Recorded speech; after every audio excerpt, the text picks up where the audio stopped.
काय दाखल झालं होतं सर वरणगावला? काल दुपारी जवळजवळ ऑर्डनन्स फॅक्टरीच्या गेटवर एक त्यांचे जे सहाय्यक अभियंता आहेत, त्यांचं नाव आहे सतीश जयसिंग इंगळे.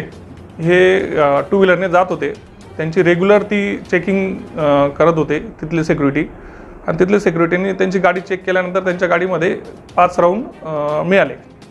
तर त्यानंतर त्यांनी तिथल्या GM साहेबांना रिपोर्ट केलं. मग GM साहेबांच्या आदेशानुसार त्यांनी पोलिसांना रिपोर्ट केलं. पोलिसांना रिपोर्ट झाल्यानंतर मी स्वतः ऑर्डनन्स फॅक्टरी येथे रवाना झालो, आणि तिथं गेल्यानंतर त्यांनी सदर आरोपी त्यांची गाडी आणि 5 राऊंड असे माझ्या ताब्यात दिले, आणि त्यात दिल्यानंतर त्यांचे एक अधिकारी त्यांनी इथे गुन्हा दाखल करण्यासाठी पाठवले.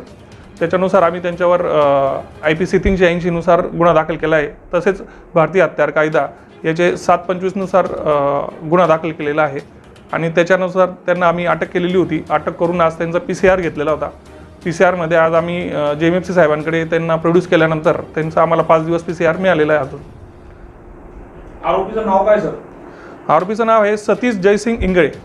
काय करत होते ते, म्हणजे नेमकं तिथे काय म्हणून होते ते तिथे सहाय्यक अभियंता म्हणून त्यांची जी क्वालिटी चेक असते, म्हणजे तिथे जे प्रोडक्शन होतं याचं राऊंडचं जे प्रोडक्शन होतं, त्या प्रोडक्शनची क्वालिटी चेक करण्यासाठी यांची नेमणूक असते.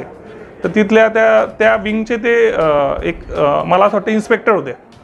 तर ते इन्स्पेक्ट करायचे तिथे, आणि त्याची गुणवत्ता कशी आहे काय आहे ते वरती कळवायचे.